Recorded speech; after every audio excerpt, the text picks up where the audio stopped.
तो देखिए, अगर हमें किसी चार्ज पार्टिकल को एक्सेलरेट कराना है तो हम डेफिनेटली उसको पोटेंशियल डिफरेंस लगा के एक्सेलरेट कर सकते हैं, बट पोटेंशियल डिफरेंस लगा के एक लिमिट तक ही हम उसको एक्सेलरेट कर सकते हैं।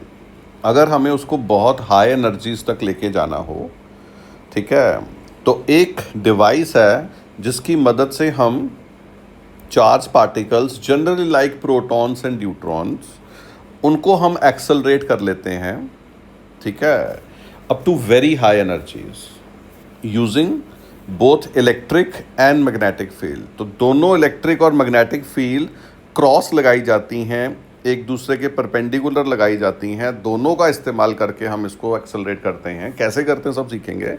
तो ये लॉरेंस फोर्स की एप्लीकेशन है।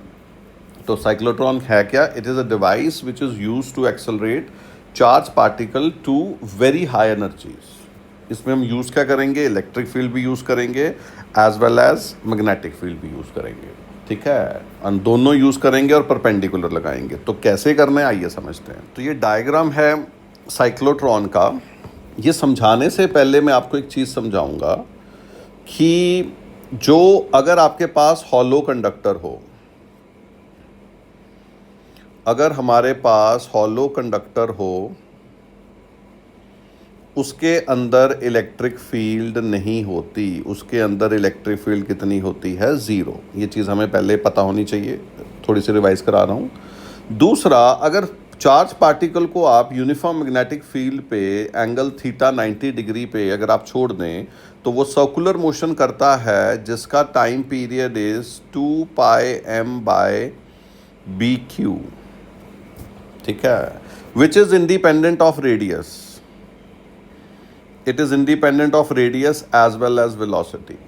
तो जब वो छोटे सर्कल में सर्कुलर मोशन करे या बड़े में करे, भाई साहब, उसका टाइम पीरियड सेम है, ठीक है, यानी आधा सर्कल लगाने का जो टाइम पीरियड होगा वो सेम रहेगा, चाहे वो छोटे सर्कल में सर्कुलर मोशन करे चाहे बड़े में करे।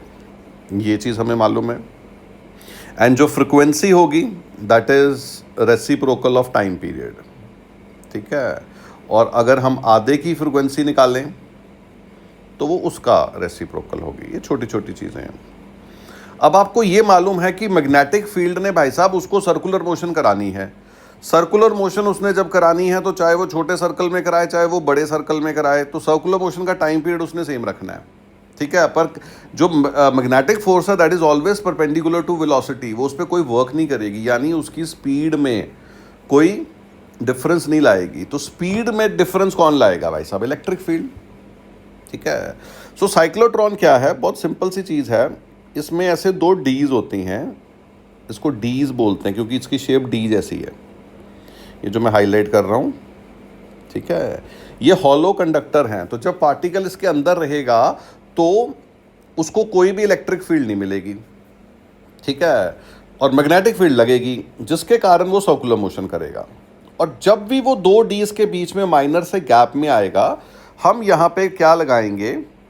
हम यहाँ पे एसी सोर्स लगाएंगे। एसी सोर्स मतलब ऑल्टरनेटिंग सोर्स, ठीक है। ऑल्टरनेटिंग सोर्स क्या करेगा? वो आप एसी चैप्टर में समझ लोगे, वो polarity of electric field change कर देता है। लेट से आपका प्रोटॉन है, वो प्रोटॉन यहाँ पे आया, तो जब यहाँ आया तो वो सामने इलेक्ट्रिक फील्ड नेगेटिव कर देगा, इधर पॉजिटिव होगी। तो जब वो गैप में आएगा तो उसको सामने इलेक्ट्रिक फील्ड, सामने वाली प्लेट पे पोलैरिटी नेगेटिव मिलेगी, यानी वो एक्सेलरेट होगा गैप में। जब वो एक्सेलरेट होगा तो स्पीड बढ़ेगी, तो थोड़े से बड़े सर्कल में चल जाएगा, लेकिन सेम टाइम के बाद वो फिर से दूसरी तरफ गैप में आ जाएगा।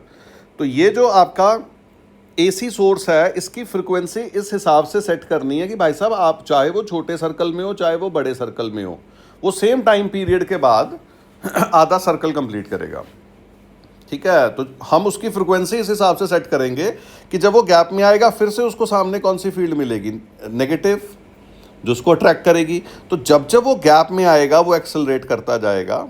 जब यहाँ फिर से आ गया, फिर से सामने क्या मिलेगी? नेगेटिव, ठीक है। यानी एक सर्कल में वो दो बारी गैप में आएगा, यानी एक सर्कुलर मोशन करते हुए वो दो बारी एक्सेलरेट होगा, और वो एक्सेलरेट होगा तो उसको सामने कौन सी पोलैरिटी चाहिए? Opposite polarity. ऑपोजिट पोलैरिटी के लिए हम क्या यूज़ करेंगे? एसी सोर्स, जिसकी फ्रिक्वेंसी क्या करेंगे? अपनी फ्रिक्वेंसी ऑफ रेवोल्यूशन के साथ मैच। तो वैसे सर्कुलर मोशन करता करता करता करता आपका बाहर टारगेट पे आप उसको हिट करा सकते हो। जितना साइक्लोट्रॉन का रेडियस है उस हिसाब से वो एक्सेलरेट करेगा। मैं तो बहुत थोड़े से रास्ते दिखाए हैं। सो बेसिकली इसमें 2 डीज होती हैं जिसके अंदर इलेक्ट्रिक फील्ड लगनी नहीं है, मैग्नेटिक फील्ड ने उसको सर्कुलर मोशन करानी है। तो वो जो सर्कुलर मोशन करानी है उसका time period for half circle is constant, ठीक है, जितनी मर्जी उसकी स्पीड बढ़ा लो, that means frequency is constant. तो हम एक एसी इलेक्ट्रिक फील्ड का सोर्स लगाएंगे जो उसकी इलेक्ट्रिक फील्ड को क्या करता रहेगा, चेंज करता रहेगा। तो जब भी गैप में आएगा प्रोटॉन तो उसको सामने क्या मिलेगी, ऑपोजिट फील्ड। तो गैप में हर बार वो एक्सेलरेट करेगा, उसकी स्पीड बढ़ेगी। तो ऐसे करते करते करते हम उसको मैक्सिमम स्पीड वी मैक्स तक लेके जा सकते हैं। And V max obviously radius of cyclotron पे ही डिपेंड करेगी ना। आपको मालूम है रेडियस क्या होता है, M V by B Q. तो वहाँ से वी मैक्स आ जाएगा, तो वहाँ से उसकी काइनेटिक एनर्जी भी आ जाएगी। तो यहाँ से कुछ हमने फिर कुछ नया न्यूमेरिकल में कुछ नहीं करना, हमें बस इतना पता होना चाहिए साइक्लोट्रॉन वर्क कैसे करता है, ठीक है। तो न्यूमेरिकल तो हमने वही सर्कुलर मोशन वाले करने हैं, ठीक है। एंड आने भी एडवांस में या मेंस में तो आने नहीं। मैं इसकी एनिमेशन दिखाता हूँ, उससे थोड़ा और समझते हैं। तो देखिए ये एक साइक्लोट्रॉन की सिम्युलेशन है जिस पे हम एक चार्ज पार्टिकल को इसके अंदर, यहाँ पे आप मान के चलें कि इलेक्ट्रिक फील्ड लगी हुई है, ठीक है। अभी आप देखना, तो देखिए चार्ज पार्टिकल सर्कुलर मोशन कर रहा है, धीरे धीरे धीरे उसका रेडियस बढ़ रहा है। क्यों रेडियस बढ़ रहा है, क्योंकि उसकी वेलोसिटी बढ़ रही है। और जब भी वो गैप में आएगा तो उसके सामने उसको कौन सी मिल रही है, नेगेटिव इलेक्ट्रिक फील्ड मिल रही है, पोलैरिटी चेंज हो जा रही है। तो जब जब वो गैप में आएगा, ठीक है, वो एक्सेलरेट होगा, जिसके कारण वो बड़े रेडियस में जाता रहेगा, उसकी स्पीड बढ़ती रहेगी। बट वो फिक्स टाइम के बाद ही आएगा हमेशा गैप में। तो उतने में ये क्या कर देगा, उसकी पोलैरिटी चेंज, सामने वाली फील्ड की जब पोलैरिटी चेंज कर देगा तो वो एक्सेलरेट होगा, ठीक है। तो 2-3 चीज़ें हम छोटी छोटी याद रखेंगे। इसको एक बार फिर से देख लें। इसमें पोलैरिटी नोट करें, जब भी ये गैप में आएगा तो सामने इसको नेगेटिव इलेक्ट्रिक फील्ड मिलती है। सो साइक्लोट्रॉन के बारे में हम क्या क्या याद रखेंगे, ये लॉरेंस फोर्स की एप्लीकेशन है जिसमें इलेक्ट्रिक एंड मैग्नेटिक फील्ड दोनों यूज़ होती हैं। डीज जो है वो कंडक्टिंग है, उसके अंदर इलेक्ट्रिक फील्ड जाती नहीं है, सिर्फ मैग्नेटिक फील्ड जाएगी जो उसको सर्कुलर मोशन कराएगी, जिसका टाइम पीरियड कांस्टेंट है हाफ सर्कल का, फ्रिक्वेंसी कांस्टेंट है। हम एक एसी सोर्स लगाएंगे, उसकी फ्रिक्वेंसी कितनी कर देंगे, आपके सर्कुलर मोशन के हाफ के बराबर, ठीक है। उतने में वो सामने वाली पोलैरिटी चेंज करता रहेगा। तो जब जब गैप में आएगा charge particle, generally positive proton neutron, वो एक्सेलरेट होगा, वो बड़े सर्कल में जाएगा एंड सो ऑन एक्सेलरेट होता होता होता जितना रेडियस ऑफ साइक्लोट्रॉन है उतना एक्सेलरेट होके वो बाहर हिट हो जाएगा, ठीक है।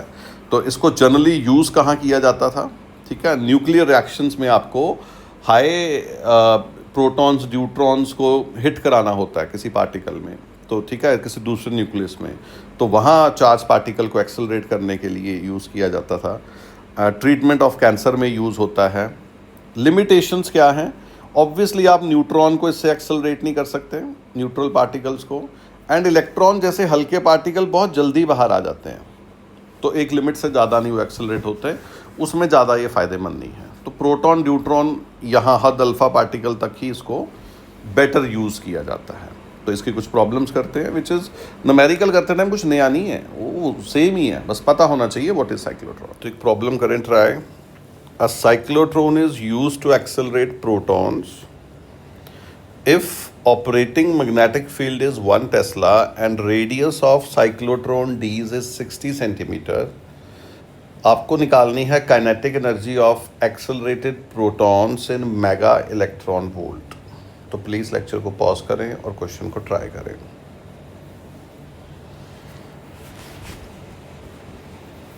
अगर आपने ट्राई कर लिया तो सुने। आपको मालूम है आपने काइनेटिक एनर्जी निकालनी है, that is half M V square. अब आप 60 सेंटीमीटर तक जा रहे हो तो रेडियस होता है M v by b Q. तो जो मैक्सिमम वेलोसिटी है वो कितनी निकलेगी, that is b q r by m. तो वो आ जाएगी b square q square r square upon 2m। ये जूल्स में आएगी। आप इसको E की वैल्यू से डिवाइड कर देना एंड 10 की पावर 6 से डिवाइड कर देना। आपका जो आंसर निकल के आएगा that is 18 mega electron volt. So charge particle moves along circular path in uniform magnetic field in cyclotron. The kinetic energy of charge particle increases to 4 time to its initial value. ठीक है, आपने kinetic energy 4 गुना करनी है तो आपको radius कितने गुना करना पड़ेगा डी का ही आपको निकालना है। अब इसमें जितनी प्रॉब्लम्स आनी है ना, कुछ मेरा सिखाने वाला काम नहीं है, बस एक बार साइक्लोट्रॉन समझ लग गया फिर तो वही यूनिफॉर्म सर्कुलर मोशन की ही एप्लीकेशन है। इस प्रॉब्लम को ट्राई करें प्लीज।